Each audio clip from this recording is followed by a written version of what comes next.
John mentioned, going to talk a little bit about some of the plumbing that might be used in the swarm pieces here. And this is joint work with the PAR lab right now. We have an operating system called tessellation, which I'm going to tell you a bit about. So, you've seen this diagram several times today about kind of the different levels of integration in the swarm here. And I would say that we kind of fit into the, well, you can't hardly see that, but in the middleware and services and Swarm OS layer. And you might first ask yourself what's really required to support the swarm. And somehow we've got to integrate sensors, portable devices, cloud components together. Somehow we want to guarantee responsiveness and real-time behavior and throughput so that these very cool robots we saw don't run into the wall. Somehow we want services with guaranteed behavior. They need to self-adapt as the environment changes. And of course, they ought to be uniformly secure, durable, available data as part of it. So this seems like a rather big requirement, and I'm going to tell you about a couple of things that Tessellation OS has to offer for this. So today's software reality, though, of course, for anybody who's used pretty much any software device, resources are clearly not well managed. So you go to pull a video up on your laptop, and you're watching it, and you try to pull a window up, and suddenly the video glitches. All right? And really, there's 20th century notions, I would say, of utilization and resources that are underlying most operating systems. 100% utilization is the right thing to do, is kind of the way they often think. And it's only some of the very specialized real-time environments where they realize that reserving resources to get some other behavior is actually the right thing to do. And of course, the other thing is that if you sort of think of the world infrastructure of all components, I like to think of the swarm as a step toward cyberspace in the sense that you've heard about it or read about it. Services are not really easily interconnected. So everything has a unique API. There's a bunch of highly specialized stovepipes which don't provide exactly what users are looking. And even in sort of more traditional computing, there isn't a good way to trade off between the client and the cloud. It's either on the client or it's on the cloud, and you can't really migrate well. There's a lot of other problems. Everything depends on location, right? Where's my data? Let's see, did I store it in the camera? Where can I execute something? Can I display it somewhere? Where did I start the job? Because I may need to kill it off to move it somewhere. And then other things, of course, don't depend on location, like, okay, I'm in this room. What can I use here? Okay, so the state of software is actually pretty sorry, I would say, given the swarm vision that you've been hearing about all today. Okay, so let's start by asking if maybe the operating system structure ought to change a little bit. And the take I'm going to put forth in this talk here is about guaranteeing resources from the ground up. So we're going to redesign operating systems with guaranteed resources in mind. And you might ask, first of all, what am I talking about? Well, maybe guaranteed bandwidth from one device to another, or guaranteed number of requests per unit time, or latency of response for some deadline scheduled thing, or maximum durability in the cloud. I know that if I put something in the cloud, if my data is just out there, it's going to get destroyed with extremely small probability. Okay, or maybe some guarantees of energy or power.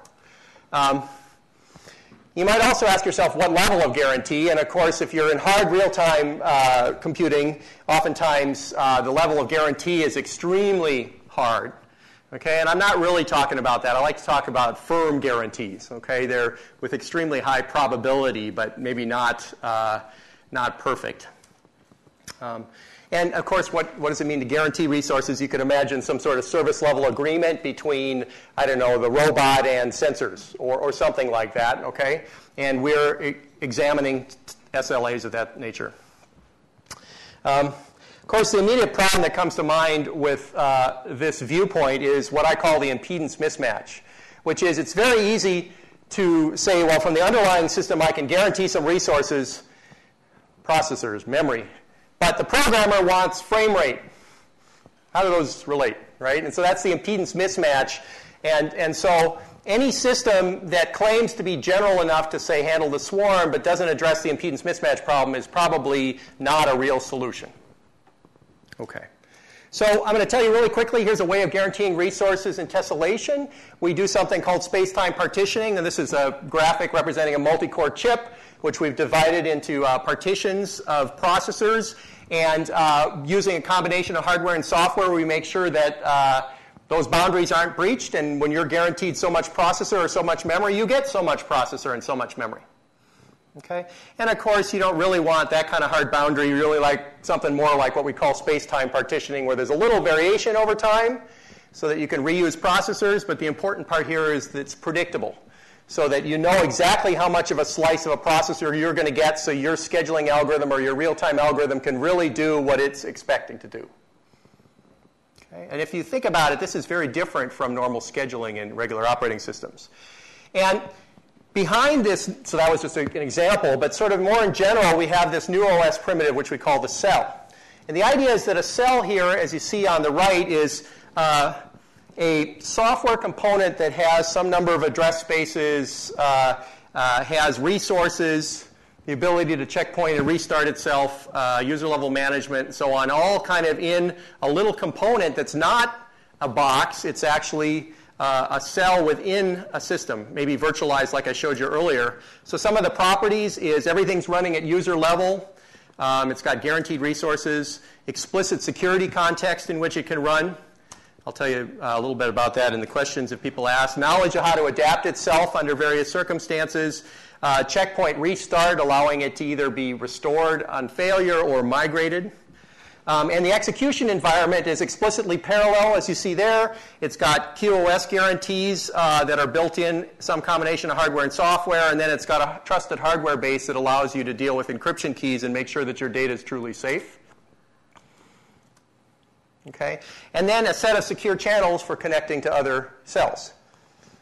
Okay, now, what do I really mean? Well, that means that an application, which we used to think of as a single process, actually becomes a series of interconnected cells, possibly with different behavior. It's a component-based model, which is the way people design software today anyway. Communication is the security model, because you're saying where you're poking holes in the cells. And what's interesting about this model is every component can have different scheduling constraints. So you can have real-time cells that give you audio or video or give you robotics movement. Without running into walls. You can have parallel libraries that are tuned to get high performance. You can have file services. You can have device drivers, each running with their own guarantees. Okay, some combination of real-time, responsiveness, high throughput, all existing together potentially on the same chip or in the swarm, because as you can see, a channel is could be viewed as a communication channel to other elements. Okay. Now, how do we manage this idea? So if you look here for a moment, this sounds all well and good, but notice if you were to count up all these processors, there's a bunch of them, and there's a bunch of memory and whatever that needs to somehow be distributed in the right way. I mean, how do I figure out which resources go where to get my behavior? Okay, now we're starting to talk about that impedance mismatch I mentioned earlier. All right, and in tessellation, we have something that we call two-level scheduling, which is very important. So the idea is take the original monolithic scheduling that you see in most operating systems, and instead of having one set of software that somehow is good for every process in the system, figure out which resources are scheduled where, we divide that into two pieces. The first is a coarse-grained resource allocation, which decides what resources go to what cells based on a performance model, and then application-specific scheduling within the cell. So once a cell has been given so many resources, it's free to write any scheduling algorithm it wants, and it can use those resources in any way. So a real-time application might use an EDF scheduler. A high-throughput application might use something that's trying to make sure that you always have load balancing and things run well. Okay? And of course, I get to show you what I always like to call a snow job slide. So here's how this looks in tessellation. You ready for something that's too much detail to catch? So for instance, down at the lowest level, we have partitionable hardware resources. On top of that, we have the tessellation kernel. There's a part of it that does the actual space-time scheduling and produces partitions. When we have sort of a space-time resource graph describing all the resources, we get cells out of it. And the most important thing from this slide you ought to catch, all right, and you're welcome to look at this later, I'll make this available, is the big loop you see in green. That's the adaptive part of this. Okay, so we go from dividing resources up and guaranteeing them, to monitoring the behavior both from heartbeats from the applications and sort of online model building, to readapting the resources, to getting new space-time resource graphs, to having new underlying distribution of resources. Okay? And we have I don't want to go into this in detail, but we're looking at lots of different ways of doing the adaptation, both using convex optimization is one option, walking through configuration space. Feel free to ask me about these things. Okay? And of course, here's a mental picture of what it might look like, okay, for a real system. All right. So now, where does this go toward the swarm? So first of all, I understand earlier Ocean Store was mentioned, which was very apropos here. So one of the things that's currently wrong with existing systems is information's not really a first-class citizen. The current viewpoint is that data is a byproduct of computation. In fact, what's a much better idea is that data is independent of the computation. It's transformed by the computation. It lives longer than the computation. If you think about the swarm, we've got many devices that are kind of in the area. Some of them are coming, some of them are going, some of them are failing. Okay? Computation can't be the primary element here. It's got to be the data. Okay? And so fallacy really of today's systems is that data resides in a particular location. And of course, a breach of the system gives you loss of privacy, incorrect security configuration, loses the integrity, and so on. There's all of these things that anybody who's ever lost data realizes is wrong with identifying data with a location. Okay? So what we really need is an integrated, secure, deep archival storage system which is in cyberspace. And I can say that without being embarrassed about it. I'm serious. It's out there. Okay? Isn't that an out there thing to say? So here's an example of how to find that. This is called decentralized object location and routing, which is something that came out of Ocean Store. The idea here is that this is the cloud or the world. It puts a level of indirection in the network. So each of these sort of bubbles are a different copy of, or a different type of data. So the red is one data item, the green is another, the purple is a third. And the idea is that the Dolar system lets you route, given a name, to the closest version of a piece of data. And if a copy fails, so be it. You get the next one. Okay? And so you can also do multicast. Okay. Now, I won't tell you about how deep archival storage works. That's Ocean Store. We can talk about that at another time. So now, how do we think of this? The terrestrial Petri dish might look like this. We got cloud storage, which has security-wrapped data items, also has cells that have been put to sleep that are also security-wrapped. That's what the red means. We might have services that are running in the cloud right now. There's another set. Okay, and we have a lot of other cloud sources. We might have a device that pulls one of these items out, starts executing it. Maybe it reconstitutes another cell, starts executing it.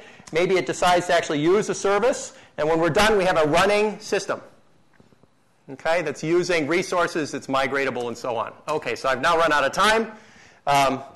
Just as in closing here, so applications in 2010, or 2020, I mean, are going to have lots of cloud elements. It's going to have a lot of intermediate resource-controlled items in the middle. There are going to be interconnections between them. There'll be a lot of wireless devices. And what we're really going to see, to take the theme earlier in the talk, hierarchical resource management, where there's actually a negotiation locally and across service providers and into the cloud to get your guaranteed resources. There'll be synthesis of tasks from pre-existing services because of more uniform interfaces. I didn't talk about that. And finally, permanent secure archival storage at the bottom. All right, that's my talk.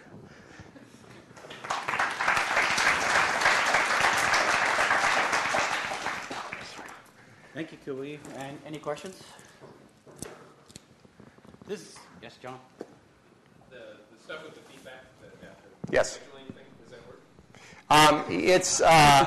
Yes, mostly. It's getting there. I mean, the trick, the interesting thing with any feedback loop is stability and, damping and all of those interesting things come into play here. But yeah, we have some directions. Mm-hmm. Some beginning to be able to demonstrate. Yes, exactly. All right. Okay. Thanks again, Kobe. So we're going to go into another essential part of our swarm is indeed the availability of a broad range of innovative sensing components. The capability of really having distributed sensing built into the environment. And Bernhard basically will give his perspective on some of the exciting things in that space. Okay, thank you very much. for the introduction. So I will talk a little bit about sensors. So of course we are totally used to respond to our environment, and ideas such as the ones that we are contemplating for the swarm will make our environment more complicated, and so it will become increasingly important that the environment actually responds to us, and for that, of course, we need sensors.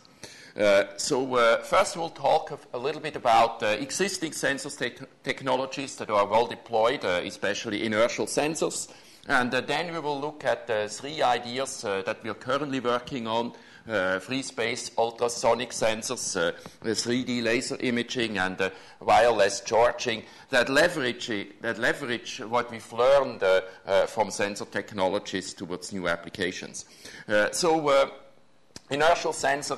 Inertial sensors, that's a topic that is extremely old, well over 100 years, of course.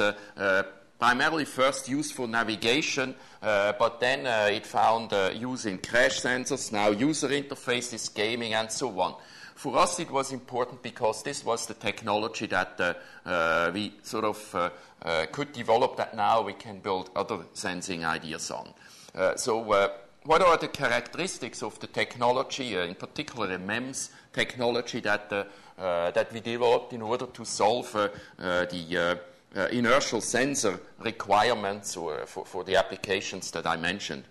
There are several elements, and they're listed here. First of all, we have batch silicon fabrication, which makes the sensors, of course, affordable to produce. Secondly, and that's very important, by adding electronics, the sensors become smart. Traditionally, sensors are extremely difficult to use. They require a lot of domain-specific knowledge. The electronics allow us to put that information right into the sensor device. Thirdly, thanks to the integration, the devices are small and low power, or an obvious requirement in swarm applications. And finally, and probably most importantly, the resulting devices, they look like ICs, they behave like ICs, and in fact they are ICs, and consequently can use the standard electronic design flow to incorporate them into our devices, and that really was the reason why these sensors found widespread use. So these are the characteristics that we have to leverage in new applications of sensors for swarms. Here is one idea that we are currently working on, and that's ultrasonic ranging. Ultrasonic imaging is used, of course, already widely, in particular for medical applications. There it's in a fluid, and those transducers, they do not work well at all in air. An alternative, another application is sort of these parking sensors, or maybe sensors that are used in cameras for ranging. Those sensors tend to be very large. They're actually not fabricated using microfabrication processes, but they're actually machined with saws. So they are too large to incorporate in small devices. Here together with Professor Horsley from UC Davis, we came up with the technology to fabricate ultrasonic devices that have all these characteristics that we've seen for other sensor devices, such as the inertial devices. They are very small, they are batch fabricated, and they can be readily integrated with electronics. Now, where could they be used? Well, one idea is user interfaces. Currently, of course, smartphones have wonderful user interfaces, but just try to turn one on, how complicated that process can be. Another possible application is pico projectors. You really do not want to touch the device when you've carefully set it up to project in the right spot. So we probably will see we will have a need for new modes of interacting with devices, and we believe that ultrasound is going to be a good solution in some cases, also because the power is extremely low for these devices. That can be down in microwatts, so that we can actually keep the device on continuously, so that it can figure out when a user gets close or when a user wants to get some action without draining the battery. Touch displays are another application. This wall display is beautiful, but of course it would be a much more attractive if it actually would react to the person pointing to it and maybe display the image that he actually, or the part that he actually wants to look at. Ultrasound is probably a very attractive technology for building such large area touch sensors. 3D imaging is another area that we are working on, and that really leverages all the ideas and what we've learned about sensor technologies and pushes it much further. So what are the applications? Well, today gaming, Kinect and so on uses 3D imaging. Google Street View uses, of course, 3D imaging. Professor Zakur of ECS is using 3D images to create floor plans of buildings, and I'm sure there are lots of other additional applications that probably will find out once we have an environment like the swarm where we combine the users and those who come up with the technologies. Existing solutions, they're very large. You see the backpack down in the bottom slide there. That's sort of the 3D imager that's used for research. Now it works, but who wants to carry that thing around, right? Under the leadership of Professor Wu, another EECS professor, we are building a completely integrated technology that not only has the electronics, but it also has complete optics, so that we actually can have a camera that in every pixel combines optical sensors, lasers, waveguides, and of course the electronics for processing. Okay, so my last thing about the sensors. With all these sensors out, then power, of course, is going to be extremely important. Already, you probably need one of these. In case you don't have one, we might consider getting one. Right? Just to keep what you have now powered. Now, imagine once we have the swarm, it gets what kind of a contraption you will need to haul around then. So Professor Piester later is going to talk about energy harvesting as the ultimate way on how to solve the power problem in sensor networks. Well, energy harvesting doesn't work everywhere, so devices like smartphones and so on that use a little bit more power, they need alternative solutions. Now, charging pads and so on are already available. They have not really received any market penetration yet, or any significant market penetration, because they have several drawbacks. For example, they're very large, and they can therefore not be easily integrated into the form factor of typical smartphones. So we've developed an alternative technology that is based on capacitive power transfer, and in fact this afternoon you can see a demo of that. It's very unobtrusive. In fact, it has negligible volume. All we need on the smartphone is an electrode on the back of the device, which of course it has a back of the device anyways. And we not only can deliver power, but we also can extend that easily to deliver high-speed data, so we can use this to synchronize the device also. Okay, so what do we need from these sensors? Well, we really want to have sort of an environment that we want to have sensors that are just as ubiquitous as the devices that we have out in the swarm, sensors that allow us to recognize the presence of people or other things that the devices need to be aware of. It supports the actions of possible users that act in this environment. It's unobtrusive.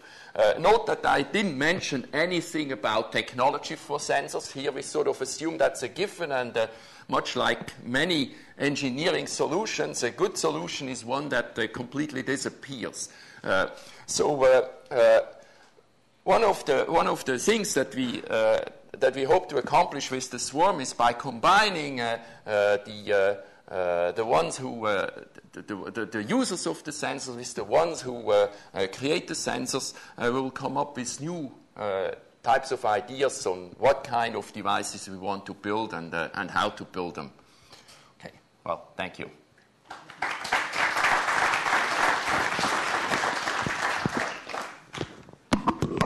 Thank you very much. Any questions? One more, Chris. You're not done yet. Okay. You're next. You're last. Okay. All right. Any question for Bernhard? So we're basically moving into the space of kind of disappearing electronics, but either going to the very small scale, but as John pointed out earlier with this e-wallpaper type idea, the electronics might also spread over a much broader range and actually cover complete walls. And it's going to require some various or a different way of basically manufacturing and producing these devices. So our next presentation is going to be on the large-scale electronic components for the swarm, and it's going to be presented by Ana Arias. And I'll bring it up here in a minute. All right.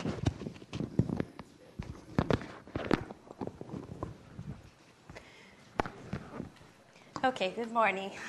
So I'll be talking about large-scale platforms, and especially how to create systems that can either be worn or integrated with the environment so that we can really realize what the swarm vision is.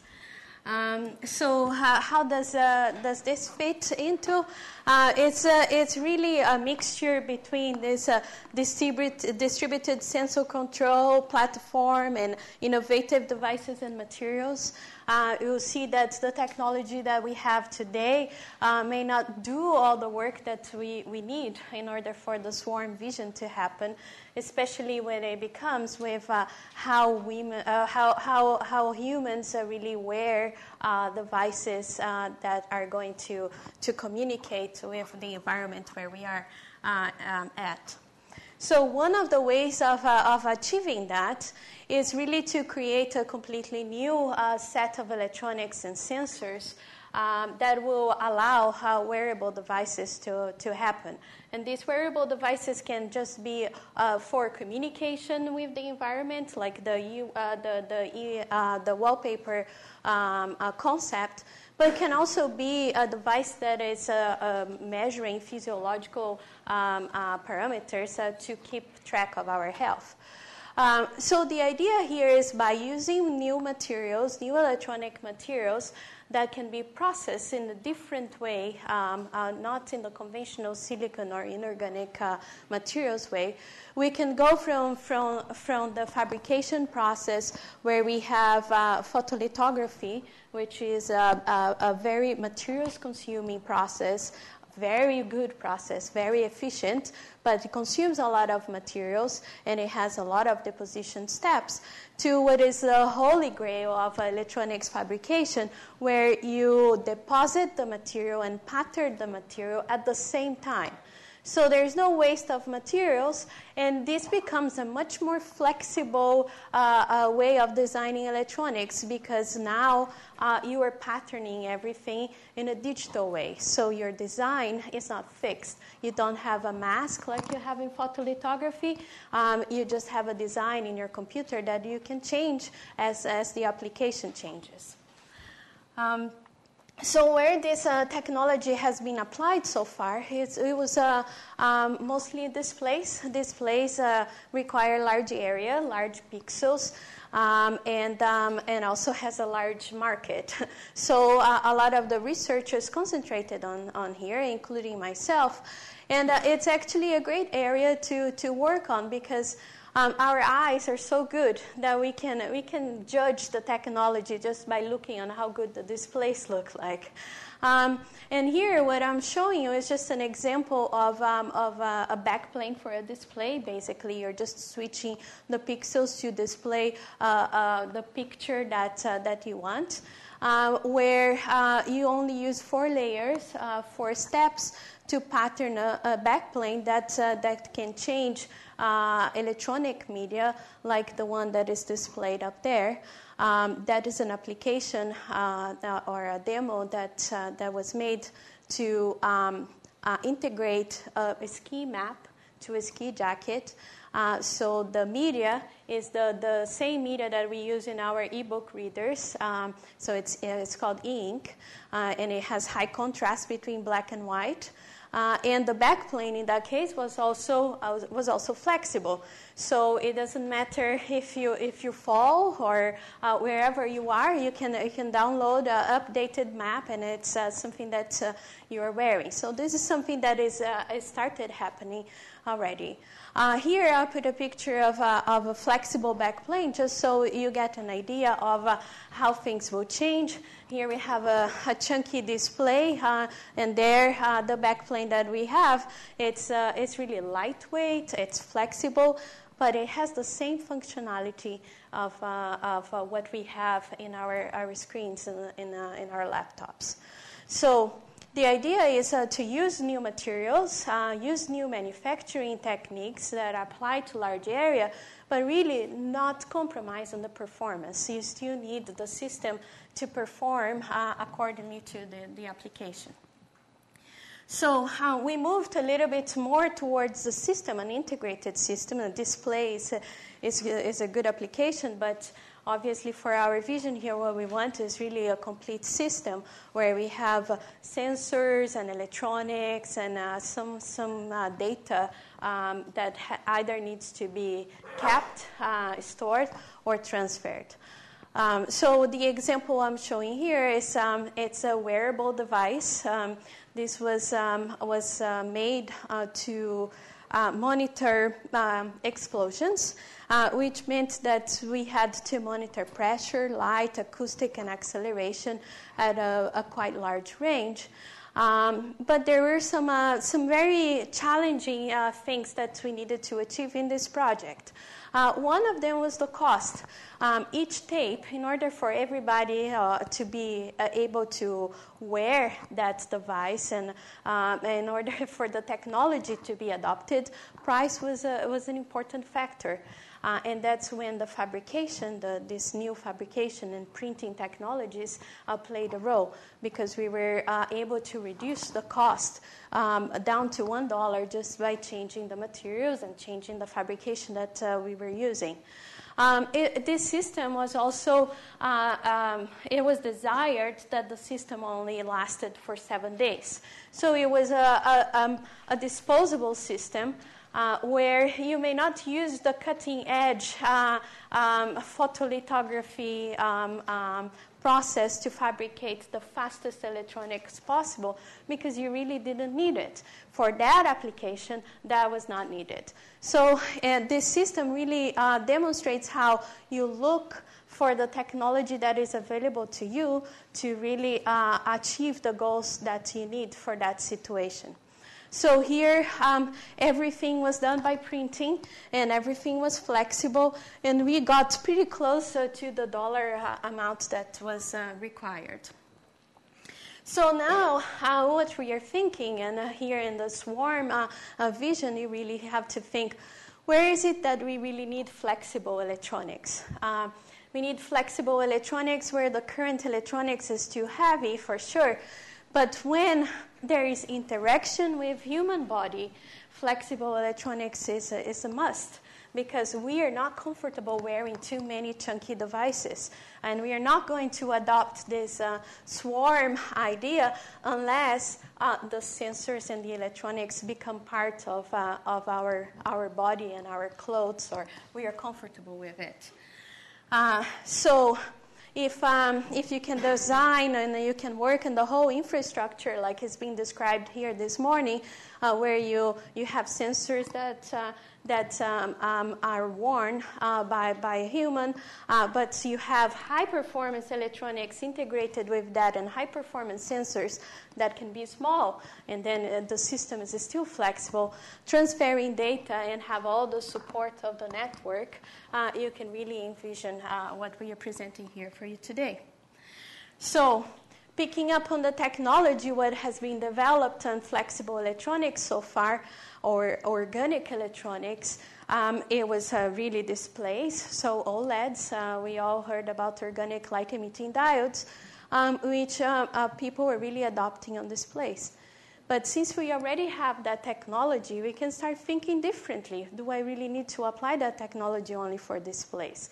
There are other things that require optics and that require light sources, and OLEDs may be a great example for that.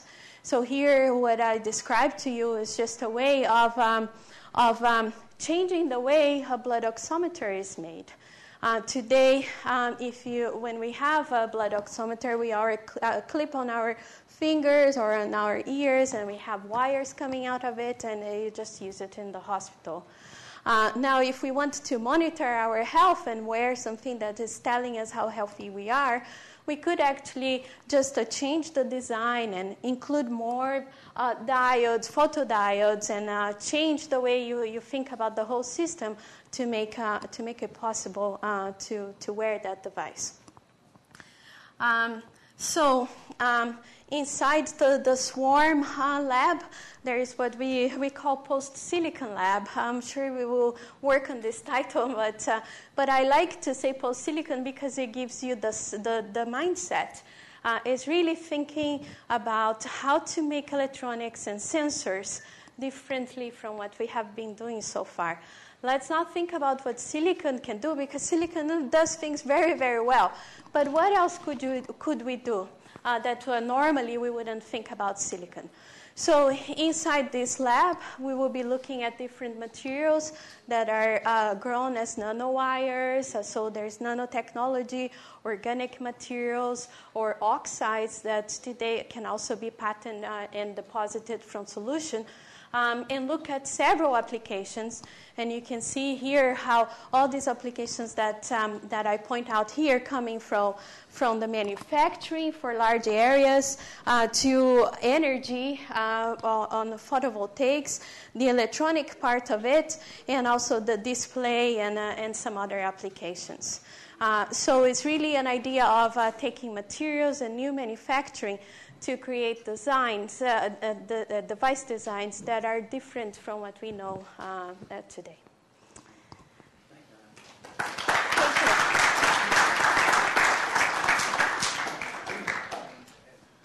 Any questions? So you can see actually Swarms basically engaged a whole portfolio of technologies that we basically have been examining in the department. So thank you, Anna. Thank you, welcome. No questions. So last but not least, we have the person who started actually it all so many years ago with the idea of smart dust really was coming to the core of Swarms. And Chris told me before, he says, there's no way with all those presentations I'm going to have any time left for my presentation, so I have way too many slides anyhow. It doesn't matter because I will have 0 minutes. But I guaranteed him 15 minutes, and he has his 15 minutes. So he has some extra time even. So Chris is going to talk about some of his the networking components, but also he's going to talk about at the end towards his broader vision of what Swarms could be. So with that, here we go. Great, thank you, Jan. So 17 slides in 15 minutes, no problem.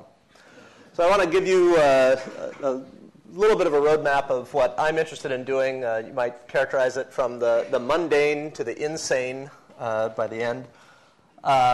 In terms of the toolkit that we've got in my group to help anybody who's interested get up and running and do things, and this is very much complementary to other toolkits that are out there. Certainly David and his gang have got great platforms and things like that. And then talk about some of the interesting things in the midterm to reduce power, increase reliability, decrease cost, and get this technology out there.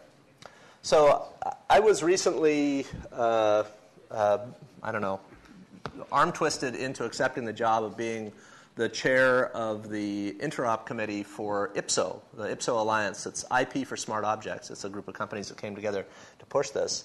And my charter, my goal for accepting it was to show that you could have an interop with multiple platforms from multiple vendors, platforms running different operating systems, but all connecting through IP, all doing 6LoWPAN, IPv6 at the core, and also doing that using the 802.15.4e MAC layer, which is almost done and contains, I think, kind of the best ideas that I've had over the last decade in how to do reliable Macs, and as well as some of the ideas that David's had.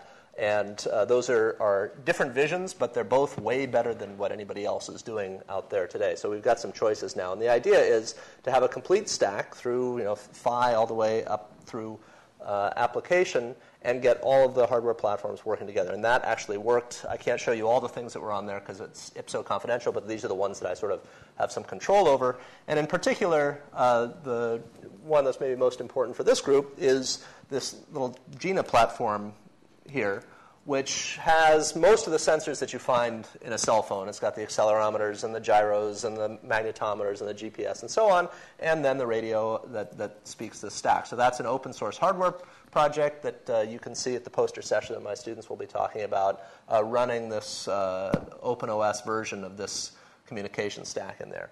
And this enables, by using IP and by having these higher layers that get you access to existing protocols up on top, it means you open the space of who can use this technology to the network programmers. People who take an undergraduate first-year course in, how do I open a port on an IPv6 address is a homework assignment. And so now you've got a much broader set of people that can access the technology at the hardware and the software level and send IPv6 packets. So obviously the first thing you want to do is data collection. It's really easy. You can go to some website and post your data. Anybody can go and read it. Resource directories, so that we're starting to try to give Kubi the tools that he needs to reach in and grab what he wants and then give us feedback and tell us what we need to do to help him make that happen. But this is Moats going in and registering what they've got in the cloud, just to demonstrate that this was working at the IPSO interop that we did just recently. We had several different networks running, like I said, multiple operating systems, multiple hardware, and in fact mixed individual networks as well as separate networks. And they would go to a server and find out who was sort of the next one in line. So Moat F went and said, I'm supposed to send something to Moat E, so it sent a UDP packet to an IPv6 address and port number on a separate Moat, which would have the same communication stack to get that, and so on. That one would grab one and send a packet over to somebody else and find out who he was supposed to talk to, and so on. And the final one would send a packet to our IPv6-enabled little toy helicopter, which you can also see a poster on, and it would take off. And it was fun during the demo. The helicopter would periodically take off, and everybody would clap. Sort of silly, but in terms of showing that this stuff all works, it was a neat demo. And one kind of final piece of that was actually the sending IPv6 packets from one of the moats over here through the internet and turning lights on and off in France somewhere. And in fact, it was actually the helicopter that was doing the control. So find the resource in the resource directory. Oh, there's a light there. I'm a switch. Let's talk. I send the packet that turns that light on and off. It's just the tools. It's just the infrastructure that you need. Nothing more than that. But that's one of the benefits of doing IPv6. It really doesn't matter whether you're in the same room or in the next room over. So that's some infrastructure. Then some fun projects. There are a bunch more projects that you can see on posters. But here's one fun one that Bernard and I are doing for the MEng capstone project, so a list of students that are working on this. A lot of people have done energy monitoring. Jan insists that if we can just get the cost down, wireless sensor networks will take off. So the question is, can you make the entire energy monitoring thing something that you can sell for $1? You go down to Safeway and buy your pack of 10 little sort of quarter-sized PC boards that have 2 slots or 3 holes in them, and you just plug right through that thing, and that is both the monitoring, the energy scavenging, and the communication stack that lets you get that data. And so we've got a group of students working on that, and they've got some preliminary results that they can actually see. More than a millivolt per volt or per amp. Excuse me, millivolt per watt of power that they're monitoring. We'll see whether they can get it done in their MEng capstone project. On the other side, reducing cost, my grad student Richard Su recently got his PhD. The question was, how small can you make one of these radios? How low cost can you make one of these radios without caring about performance? So first off, make it the biggest part of the cost for a lot of projects is the design time. I mean, designing a radio takes very talented people and quite some time to do. So step one was really strip that down, try and just use digital synthesis to design the majority of the radio with absolute bare minimum of analog and essentially no RF expertise at all. So got that working. Assume that you're on some digital system that's got a crystal. It's already, it's got its 10 megahertz or whatever reference crystal for the digital circuitry. Use that so there's no additional crystal. And then trade off performance. So that's what Richard did. This is in 0.18 micron. You can see the active area for the transmitter is 0.3 and for receiver is 0.2 square millimeters. It works. It's a terrible radio. 73 dB link margin. Some of the Qualcomm and other people in the audience are passing out at that kind of number. But it will work in a room like this to get you communication across the room. If you're in a future where the swarms have taken over, where there's radios everywhere, you don't need to be able to go 3 doors down the hall in order to get or to the nearest cell tower, right? You're right next to the things you have to talk to. And if you put this in 65 nanometer, which Richard did one half of it in 65, the whole radio ends up being less than a tenth of a square millimeter. And so it becomes comparable to the size of a handful of bond pads that you'd use for a serial interface or something like that. You can put it right on chip. So drop it down for pennies at most. Other things that are cost issues. These two crystals, we're getting to the point now where a radio, microprocessor, flash, RAM, analog interface to your sensor and everything else, that single chip, which you can buy from, I don't know, a dozen vendors now, something like that, is under $1, getting to well under $1 in some cases for high volume things. And if we're not there yet, we're certainly at the point where the cost of the crystals is actually more than the cost of the silicon that goes into a low-cost mode. So what do you do to change that? Well, there's a lot of MEMS stuff associated with putting those crystals into you've already got a nice slab of silicon there. It turns out silicon is a wonderful mechanical material, and there are several companies, most of them BSAC startups, that are showing that you can integrate the MEMS oscillators right with the silicon and have a single chip solution that way. So there's some effort there. But the other one is it turns out that if you do a little bit of interesting stuff with the circuits and a lot of interesting stuff with the software and the networking algorithms, that you can get rid of both the crystal that you need for a reference on the radio and the crystal that you use for timekeeping. And you can see those papers or posters also at the break. So then you get down to eliminating almost everything. So kind of one of the last pieces, as Bernard mentioned, power consumption. So Mike Lorek will also have a paper, is working on using the diode that you get, or diodes that you get in standard CMOS anyway, that, for example, get used somewhat modified in making CMOS cameras. Use that as your energy scavenging. So now you can build your power supply right on chip. And with a square millimeter, you get microwatts in sunlight. So Mike is designing a circuit that will take that and do the DC to DC conversion that gets you from the 0.3, 0.4 volts that come off of that, give you a decent voltage to run your electronics on, timer and so on. Picoamp is probably the right number for timers rather than nanoamp. So his first stuff is in the microwatt range, but next generation is nanowatts. And as Paul Wright mentioned earlier in the day, there are so many things in the environment that can give you nanowatts. And if you've got a decent radio and decent protocol and software, on nanowatts, you can send a packet every 10 or 20 minutes or so. And for many applications, that's all you need. So some fun stuff on the power side. So where does that leave us? If you'd like to make the cheapest one you can, you've got to use standard CMOS. You've got to be low power. You've got to have minimal external components. And this is sort of what the standard thing was today. You've got all the electronics on here, your microprocessor and so on, and crypto and support for time, accuracy, and power or RF amplifiers and so on. We've shown that you can get rid of the timing crystal. We've shown that you can get rid of the RF crystal. There's some nice work in on-chip antennas. You pay a penalty, 5 to 10 dB. Again, for in-room communication, that's okay. So you put your antenna right on chip, so that goes away. The battery, the last thing, well, Mike will get rid of that for us. So now you really see that your moat really has no external components at all.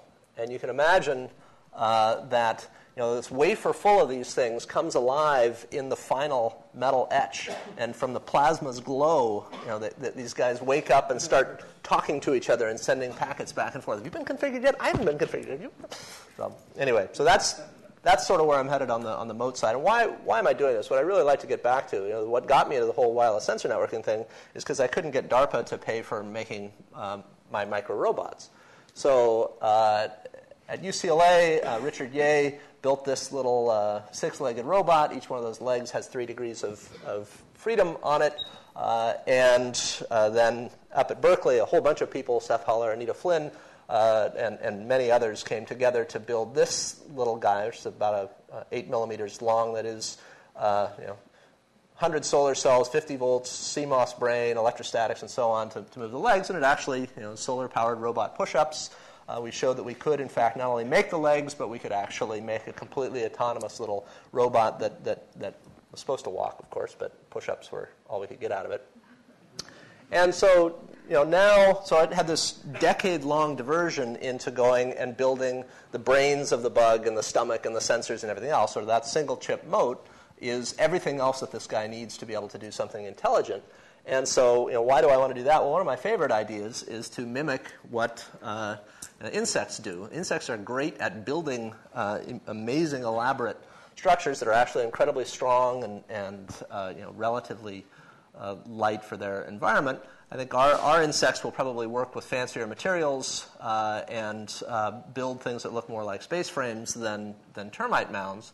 But that idea that you can have micro robots carrying the construction materials around and actually building to suit whatever structure it is you need from the raw materials. So you just sort of drop this thing down on a rock somewhere and a house sprouts out of it. And then if something happens, if parts of this thing break, well, the robots are still in there. They've still got their construction materials. It goes in and rebuilds and heals the structure. And that's something that man-made structures have never been able to do that before. We're really, really good at it, but man-made structures have not. So that's kind of where I'm headed in the crazy, lunatic future. Thank you for your attention.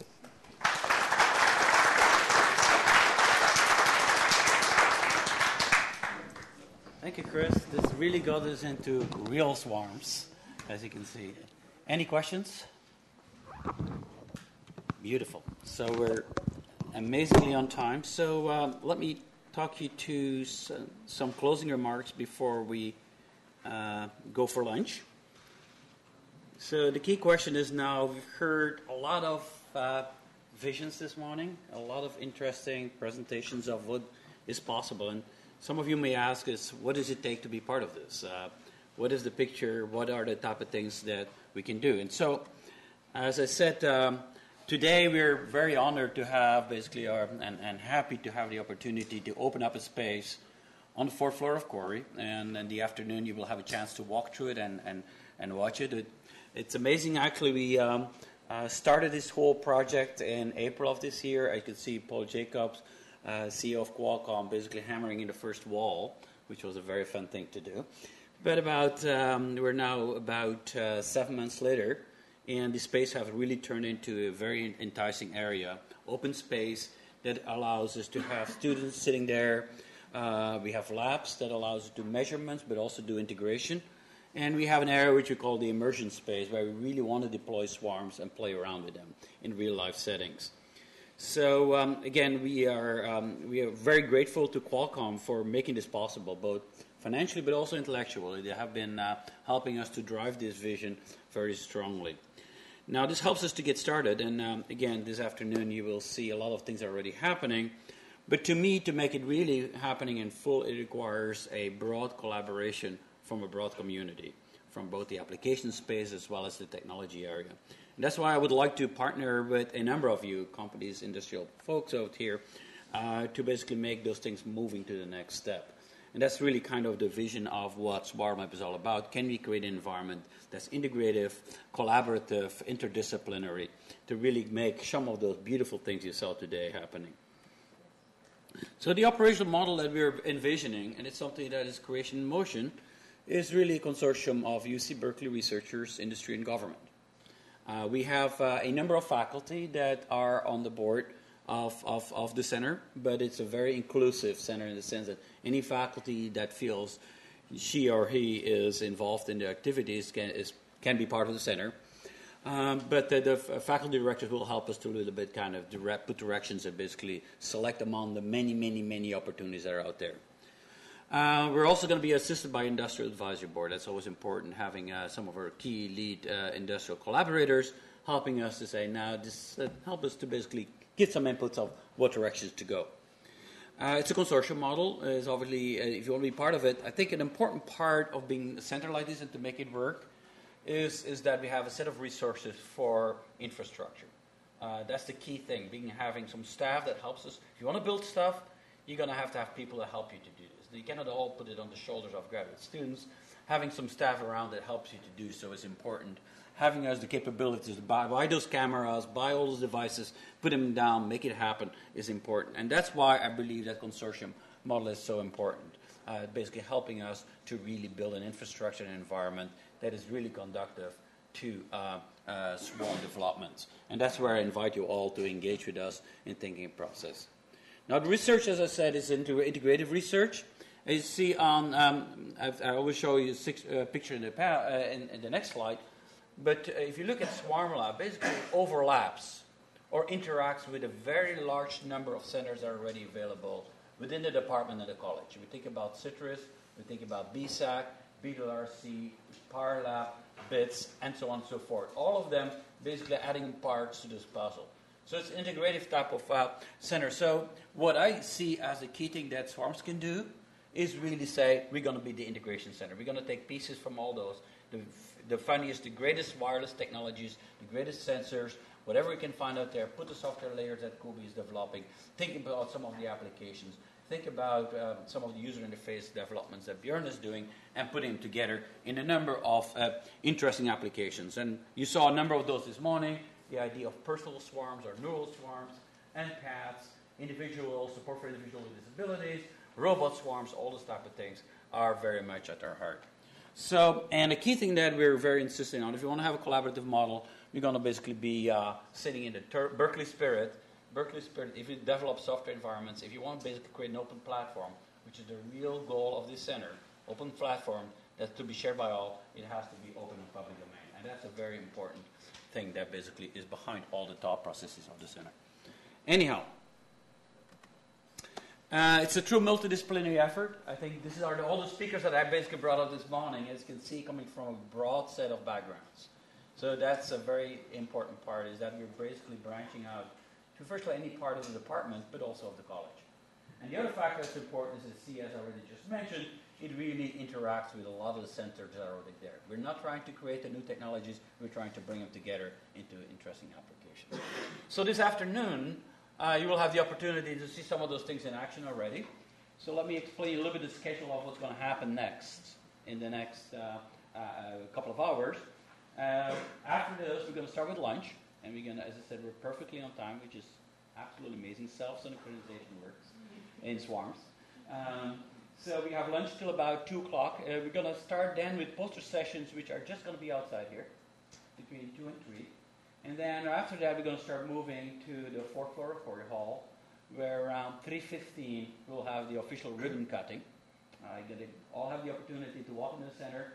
And actually, the posters that were here, plus extras, will be posted there as well. So we have some video stuff, we have some demos established, so you can have time to walk around, have some refreshments, talk to each other, and basically interact. And if you have any questions for any one of the faculty, they'll be roaming around. So that's the schedule for this afternoon. We should be done by 5 o'clock approximately. So hang around. It's an exciting agenda. And again, thank you all for coming. Another couple of things I would like to say.